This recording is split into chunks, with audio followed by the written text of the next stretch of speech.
Hi, and welcome to the Happiness Index podcast. My name is Stefan Tornquist.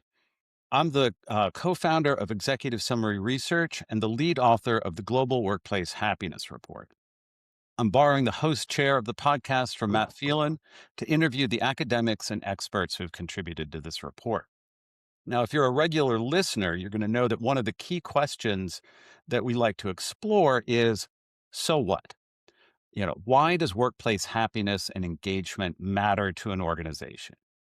And my guest today has one of the most compelling answers you're ever going to hear. David Van Adelsberg, uh, Adelsberg, that's it. David Good. Van Adelsberg. I knew that Perfect. A was going to trip me up. David is the co founder of Irrational Capital.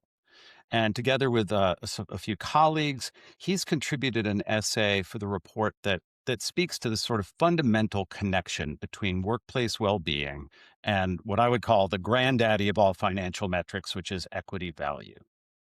Welcome, David. Let's start with you telling us a little bit about yourself, and then we'll get to Irrational Capital. Perfect. Stefan, thank you very much. It's a delight to be here. Thanks also for the opportunity to contribute the essay. Just very quickly by background, sort of three phases of my career. The first was in technology. I actually started at IBM many, many years ago, and then did a stint for almost a decade in human capital consulting and training, and then pivoted to the financial world. And what we're going to talk about today is really the intersection of those three things: technology, human capital, and finance. That's a perfect segue. Couldn't ask for better. Um, so I'd like you to talk about your backstory and how Irrational Capital got to this point. But it might make sense to sort of jump to the punchline, so that everyone understands why an investment strategy veteran is here on a happiness podcast.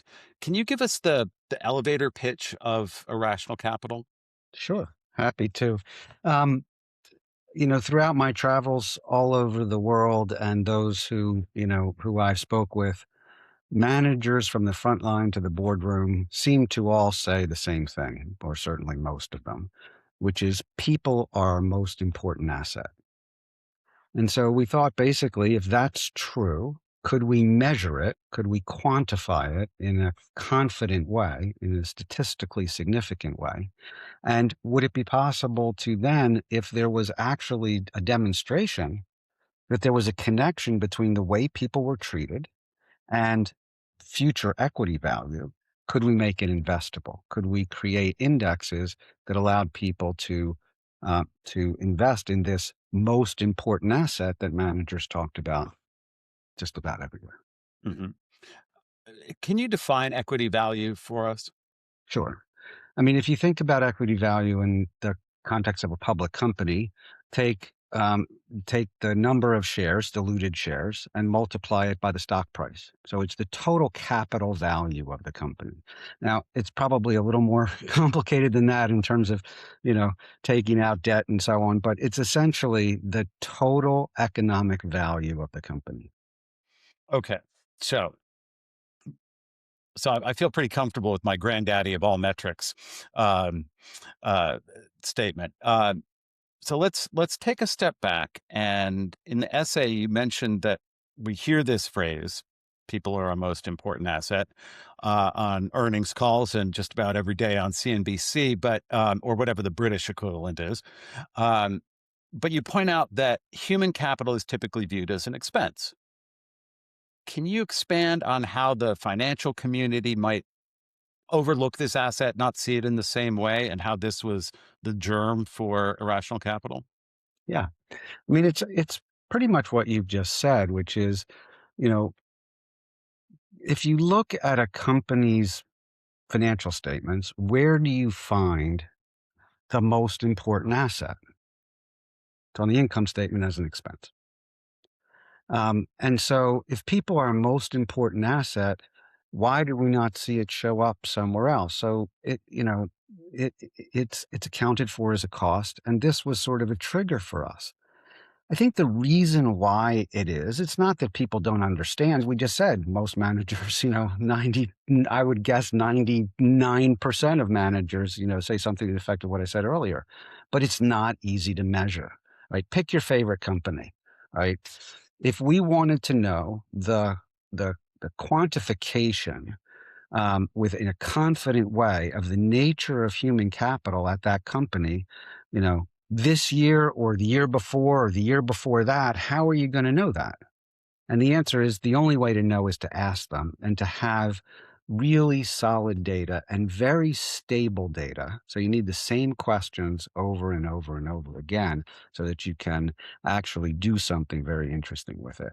We were very fortunate at the beginning of the company to find data. We've added to it very significantly, and I'm happy to talk about it, that goes back in some cases for 20 years. Yeah. So tell us about the data. I mean, I appreciate that, there's a proprietary element to it, but Sure. yeah, where did you start and how has that Yeah. evolved over time? So there's two kinds of data that we have. One is proprietary. That means it's exclusive to us under long-term contracts, the definition of financial services use as broadly as one can define. And then we also have publicly available data. We fuse those two data sets together. The fact that we have this deeper, richer, um, company sponsored data um, in the proprietary data gives us the ability um, to look at the publicly available data in a very different way. And so we combine these two things together. And what's emerged from this is a new investment factor called the human capital factor. So yeah, here's another good opportunity for a definition. What's an investment factor? Yeah. So factor investing is an investment approach that targets, specific drivers to enhance portfolio returns. And you may have heard about, value, growth, momentum. And this is just human capital. It's a macroeconomic factor, and it gives us the ability to drive the risk and return profile of an asset. And in this case, it's a public company, public company equity. Hmm. Uh, so now that we have this context, what are the building blocks of the Yeah. factor? I know from the essay that you talk about sort of two sides of that, of the data set. Yeah. Um, Social science sort of describes human motivation characteristics in two ways: intrinsic and extrinsic. The extrinsic are the things that are external. It's the usual suspects, stuff that's easy to count, and candidly has been included in evaluation on this subject for a long time, right? Compensation, benefits, number of training hours, things that we can, pretty much go through and count. And it's not that those external characteristics don't add value. They do, but it's modest on a relative basis to the second characteristic, which is intrinsic. Intrinsic are the things which are deeply emotive, very personal, very human. I mean, if you think about the workplace, right? If you think about, and I'd ask the folks that are listening to this to think about their workplace. This is a podcast about happiness, right?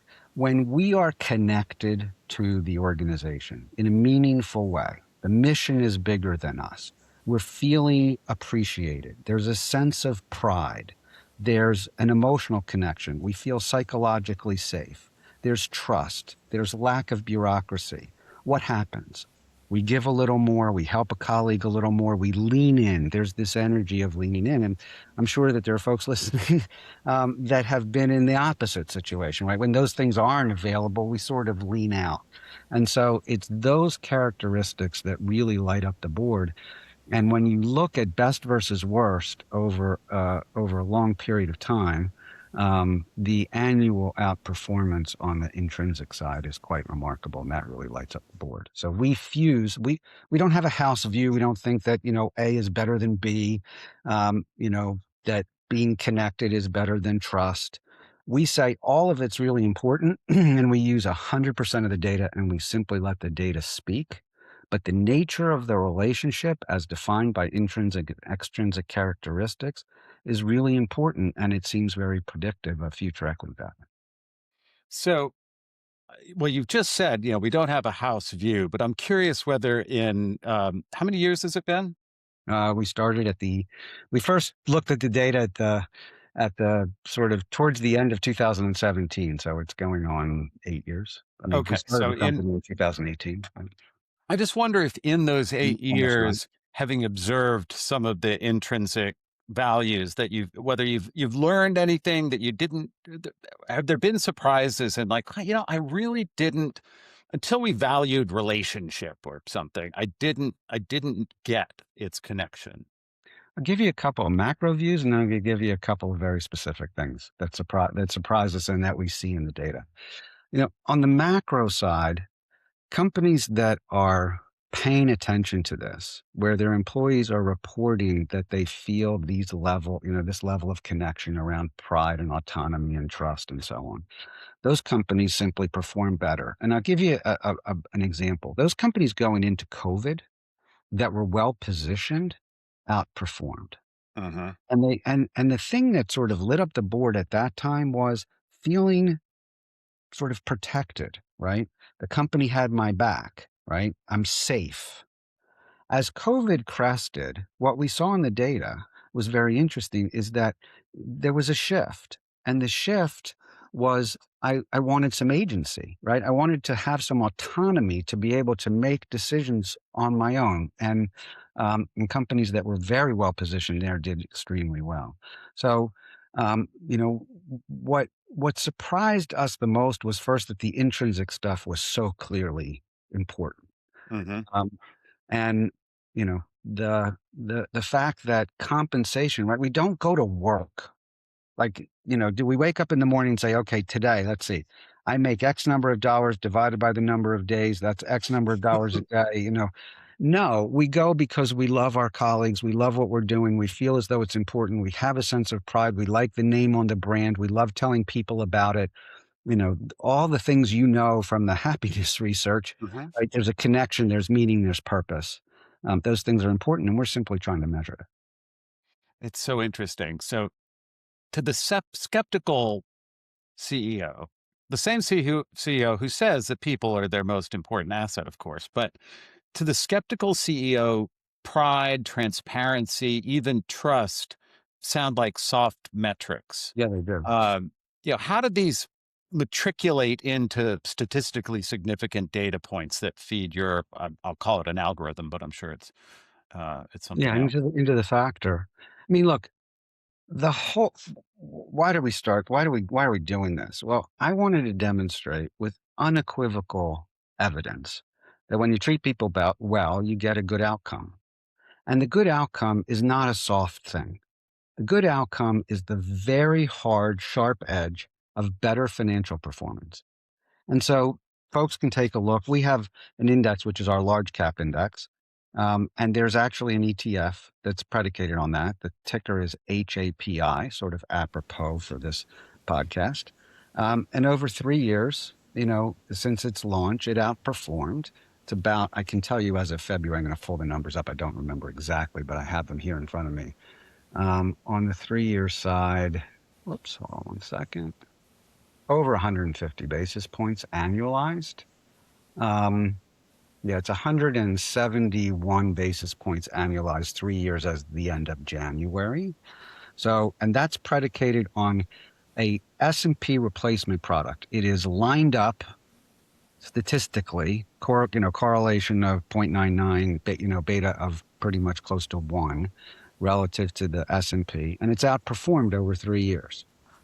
So if I'm sitting in the C-suite, my goal is to create a demonstration of this with money, right? Not with words and pictures and presentations and models, with money that demonstrates when you treat people well, you get a better financial outcome. Because I believe that once they see that, they're going to they're going to say, hey, what's going on there, right? There's a lot of money over there that's doing this. What are they doing that we're not doing? Let us get us some of that. And candidly, the byproduct of that will be people be treated differently, which is a real plus. Hmm. So that's the nature of that. Um, I guess for the less financially savvy, what is the difference? Sort of what's the practice? What is 170 versus 170 basis points? I think you said. Mhm. So how much better is that? That's Yeah. that's 1.7%. So if the S&P performed on average, I don't the S&P performed on average over 3 years, uh, at 14.99%. So call it 15%. The human capital factor was 170 basis points. I'm sorry. I'm wrong. I'm wrong. Let me correct. The S&P over 3 years performed at 21.11%. Hmm. And the large cap index, I don't have the ETF here, but this is just the index, performed at 22.82. So take 22.82%, subtract 21.11, Hmm. get 171. So that's annualized, right? Annualized. So, it's more better. Right. Tech, that's a technical term. It's a financial Well, technical term. and It's it's more been better. over a period of real Yeah. explosive growth for the S&P. Just set the ETF just celebrated its 3-year anniversary in October and earned a 5-star Morningstar rating. So, I wanted to ask about that external validation, both for Morningstar for performance, and then also JP Morgan on the sure. methodology. And I'm doing that not just to glow up David here, but so that people understand, the better a job we do helping to draw this connection, the better off everybody is. So, the biggest bank in the U.S. is convinced. Uh, what is there, and they've done that several years. So so so Morningstar, they rate publicly available funds. There's about I'm going to get this wrong, but it's something around 1,400 ish funds in the category that HAPI is in. And of that, they take the top 10% over that period, over the 3-year period or as it goes over the period of time, and they recognize that with a 5-star. So that's the top ratings. JP Morgan's really interesting. They found out about this. We have no commercial relationship with JP Morgan. We work with their quant research team out of London. And they found this because they think that it is interesting for their customers, right? They want to bring customers new and interesting ideas Hmm. relative to investment strategies. And so the team there, led by Khurram Chowdhury, has published 6 very detailed research reports. You can go to our website and fill out a little form, and you'll get them immediately. And they started, I think, in 21. I could be 22, and they've published 6 detailed. By detailed, I mean over 30 pages. Um, and in the first one, can I read a quote? Can I just boast here for a Please. moment? I'm gonna I'm gonna find. So this is what they said. Whoops, I'll find it. Whoops. This is what they said. This was in 21. So this is in the first report, which was the introduction of the human capital factor. They said the human capital factor strictly dominates all styles across all metrics. It has the highest returns, lowest volatility, highest Sharpe, highest hit rate, and lowest maximum drawdown. So that's a pretty compelling endorsement by very, very smart financial analytical folks. Now, look, nothing's perfect, right? This is, you're going to see volatility. You're going to see it, have drawdowns at times, no question. Um, and but I think we all know intuitively, right? From our personal relationships and our professional relationships and the nature of the relationship we have with our employer, that when we're treated well, when we have the interest of the organization, the interest of the other person in mind, and it's true, it's visceral, amazing things can happen. And listen to the earnings reports we're hearing every day coming out now. It always leads with thanking the team and thanking the people, and it's all about the people and it's all about the team and couldn't have done it. And it's true. Like they're not saying it because they don't think it's true. We've just simply put quantitative metrics around the nature of the relationship. Do you have a sense that chief executives are paying attention? I mean, obviously you've got, there's money moving around, but is there are you getting the kinds of inquiries or speaking engagements where you're like, I'm not just talking to other investment strategists, but to leadership? So a couple of years ago, um, we decided that this insight would be very helpful to companies.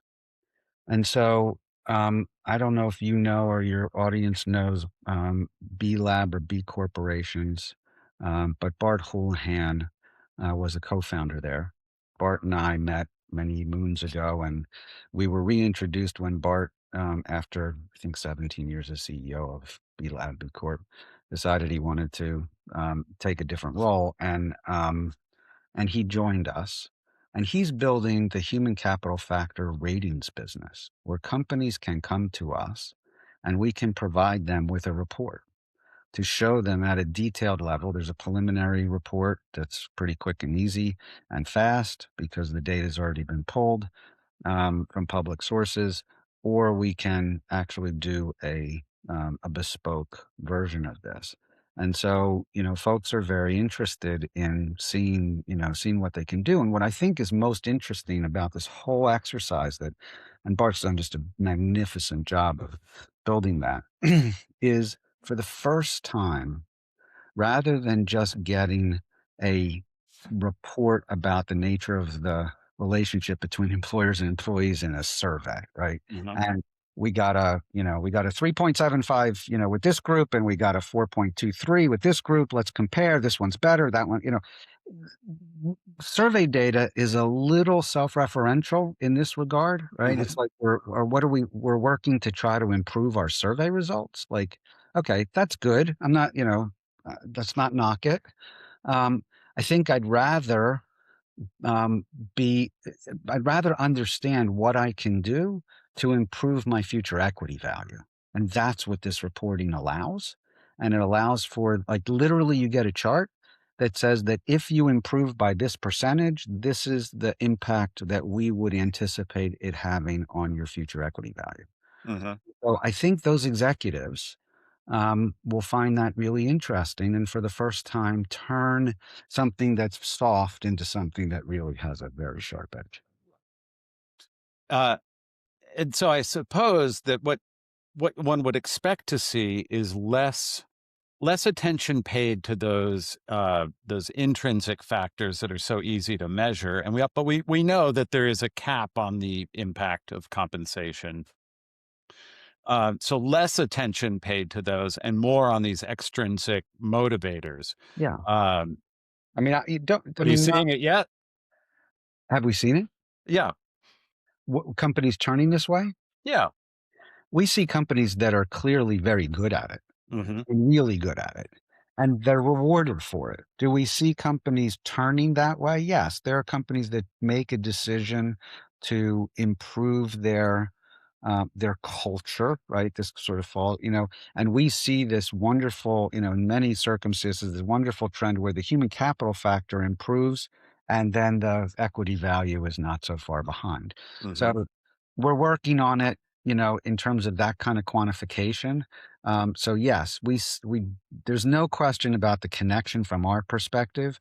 Um, have we had, you know, CEOs from major corporations call us and say, I need to get me some of that? Not quite yet, but you never know. This podcast could reach them, and hopefully you'll give them our website and they can contact us. I mean, anything that bridges. I've just been at a lot of organizations where things that were soft and unmeasurable weren't just a nice to have, but were, sort of considered like really held at arm's length. And I think it's brilliant to draw that straight line. In fact, you mentioned it, like, and it comes up in the J.P. Morgan quote, that you see lower volatility and drawdown compared to the benchmark. And I might be misinterpreting this, but doesn't that mean that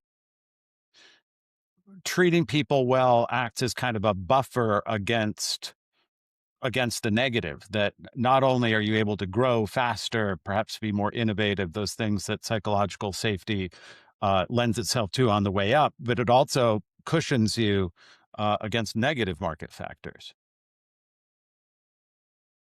The answer is I really think that's exactly like what you just said is exactly true. So, you know, again, this energy that we're talking about, right? This capability, right? It's no different than, than other capabilities. It's just harder to measure.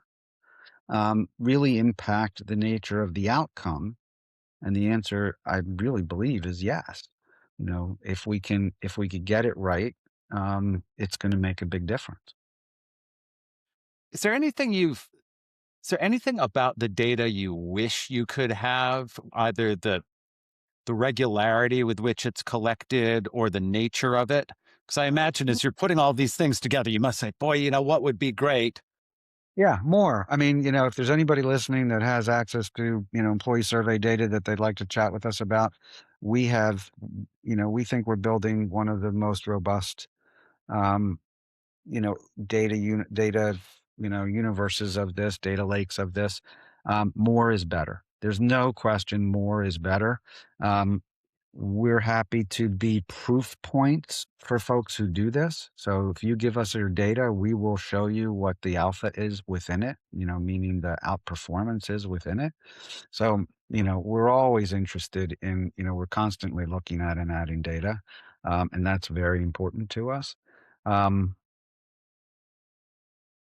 in terms of the data itself, I mean, what's very important is that it be stable. It has to be the same questions, right? You can't Mm, ask about the, how happy people are with free lunch and then ask them, how happy they are with the dry cleaning and, with benefits and with this, and, you've got to have a very consistent messaging around the data. That's very important. And by the way, it's super important in terms of the consistency of the insight that you're going to get. So it's in the company's interest to do this. There's no question about that.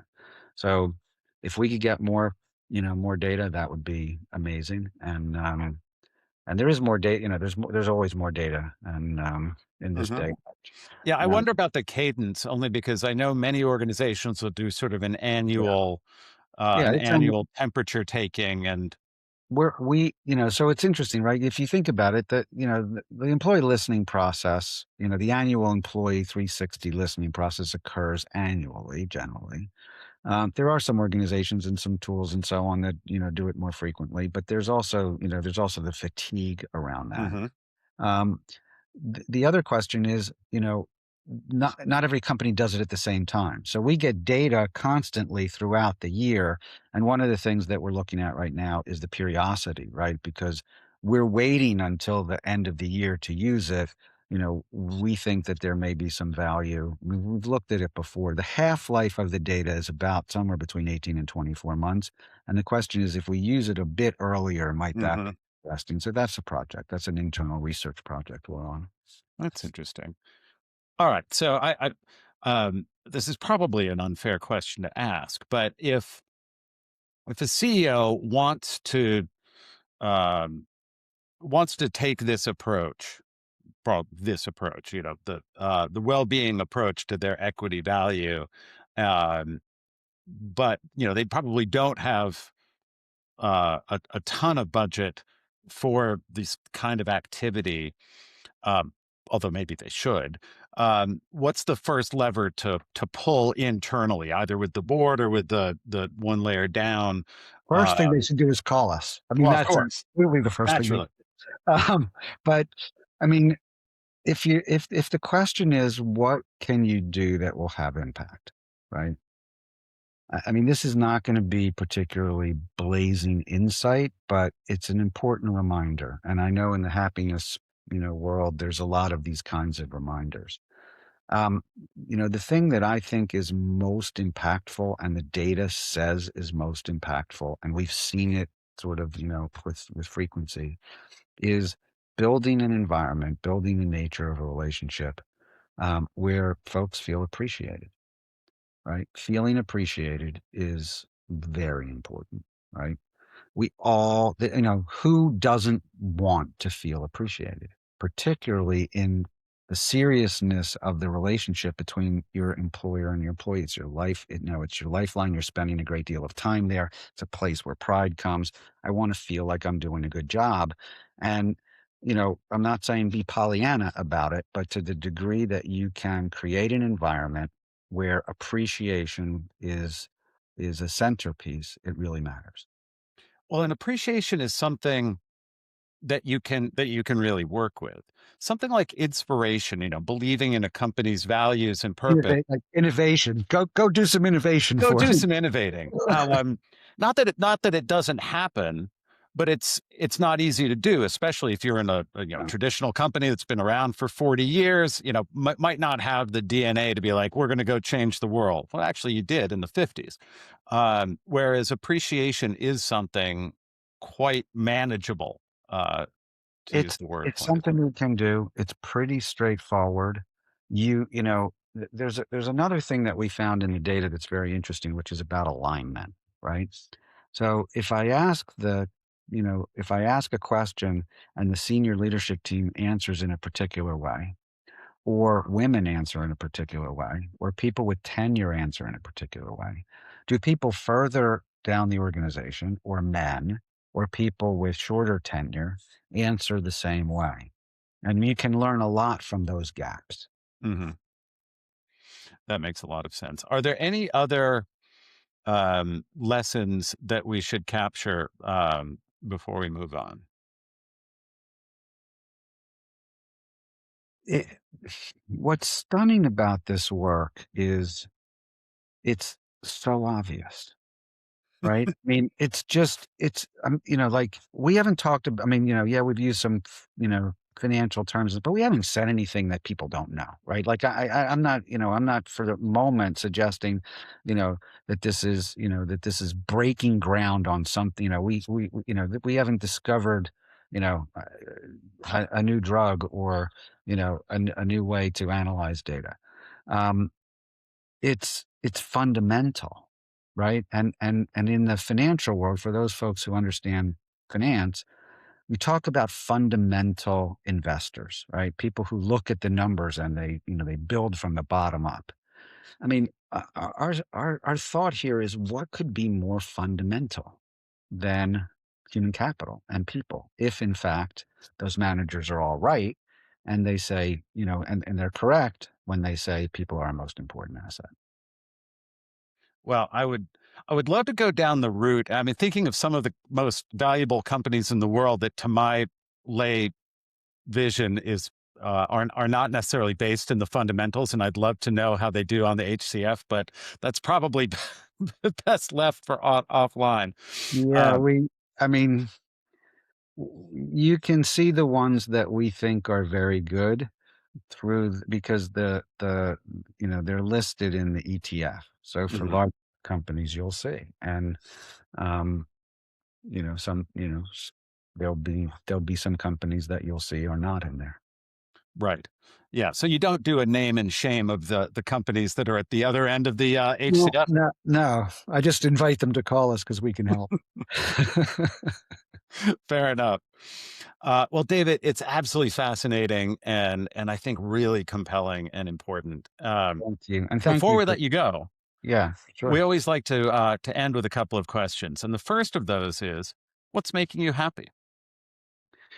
So I'm this work makes me happy, right? The opportunity to really draw attention to the nature of relationships between employers and employees, and to do it in a way that is very tangible, right? It's investable, it's tangible. That thrills me. Um, the ratings business, and these are professional things that are really making me happy. The ratings business. I mean, the opportunity to enable companies to secure their human capital factor is really exciting.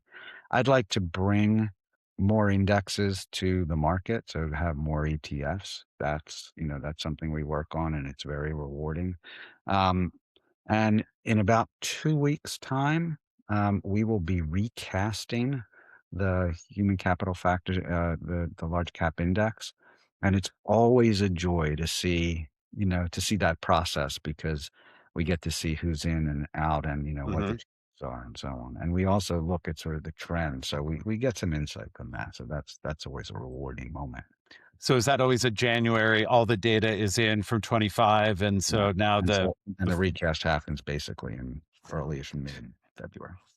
all right, well, we know that that's coming in the future. Is there anything else on your horizon, that we should know about? No, I mean, personally, I'm, I'm a very avid, amateur black and white photographer. You've seen some color stuff Mhm. showing up here, that's older work, but my new baby is here, and so Ah, spending time on that is really fun. And on the happiness front, um, I've pursued mindfulness for a very long time. It is a lifelong pursuit. It is a practice. mhm. And so the exploration of that is always a joyful moment in my day. Well, and if I have it right, you're out on the island of Martha's Vineyard even in the off season? I'm not. Only there when Oh, okay. Well, when because the I was weather's gonna say cooperative.